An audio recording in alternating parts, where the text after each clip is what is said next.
The night was heavy with silence, the kind that presses on your chest and makes even breathing feel like a confession. Rain trickled down the windowpane, tracing uneven paths on the cold glass as if it, too, was searching for something it had lost.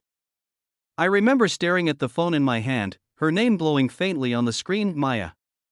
After months of no contact, her message was short, trembling, almost fragile. "Can you hug me?" At first, I froze. Those 5 words cracked open every door I had tried to close. The last time I saw her, her eyes were red from crying, her voice trembling as she said she needed time away from me, from everything. And I had let her go because sometimes love means standing still while the one you love walks away. But tonight, she was asking for something simple, something human. A hug. And my heart whispered the truth I'd been denying all along. My arms had always been open for her. The cafe where we first met was still the same: dim lights, the hum of soft jazz, and the faint aroma of roasted coffee beans. I sat in our old corner, the same spot where she once told me about her dreams, her fears, her love for poetry.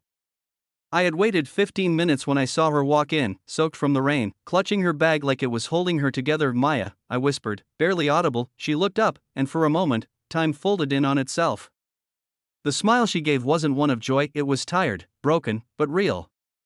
"You came," she said softly. "I never stopped waiting," I replied. When she sat across from me, I noticed the small tremor in her hands.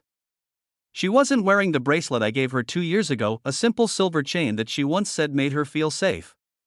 Something in her eyes told me she hadn't felt safe in a long time. "I didn't know who else to call," she murmured, staring down at her coffee. "Everything's been falling apart lately.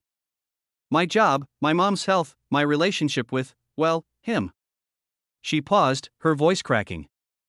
"I just needed someone who remembers me, the real me." I wanted to say so many things.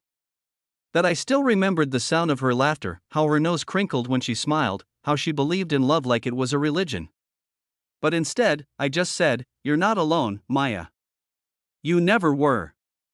Tears welled up in her eyes, glimmering under the dim cafe light.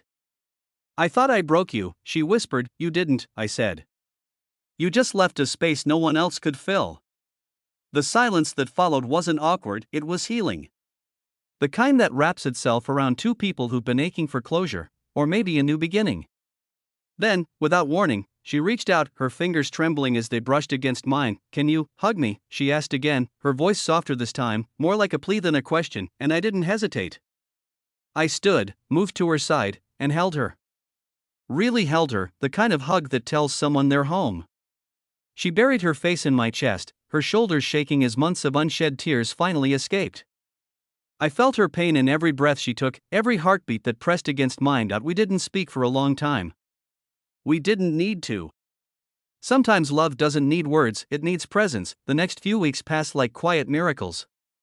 We started meeting often, not as lovers, but as two souls finding light again.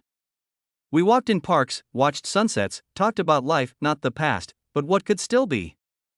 She began to laugh again, a sound that felt like sunrise after a long night, but healing isn't a straight line. There were days when she'd go silent, lost in her thoughts, staring at the world like she was afraid it would break her again. One night, as we sat by the river, she finally told me the truth. "I stayed in that relationship because I thought pain was proof of love," she said. "But all it did was make me forget who I was." I looked at her, my heart aching. "And who are you now?" She smiled faintly. "Someone learning to be whole again." That night, as we walked home, she slipped her hand into mine, hesitant, but sure.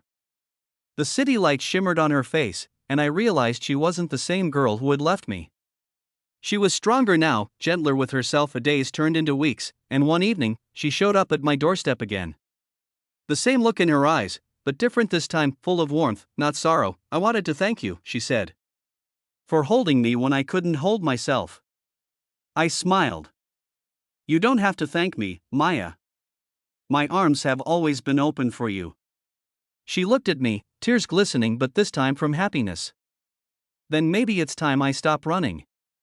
And as she stepped closer, resting her head against my chest once more, I realized something. Love isn't about holding on or letting go.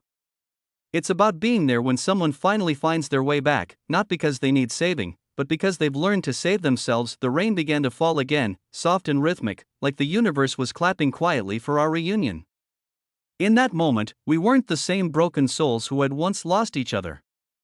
We were two hearts, healed by time, choosing, finally, to stay. Sometimes the simplest gestures, a hug, a handheld, a quiet "I'm here," can save someone's world, and that's what she taught me. Love doesn't always shout. Sometimes, it just whispers, "Can you hug me?" And if it's real, the answer will always be, "My arms have always been open for you."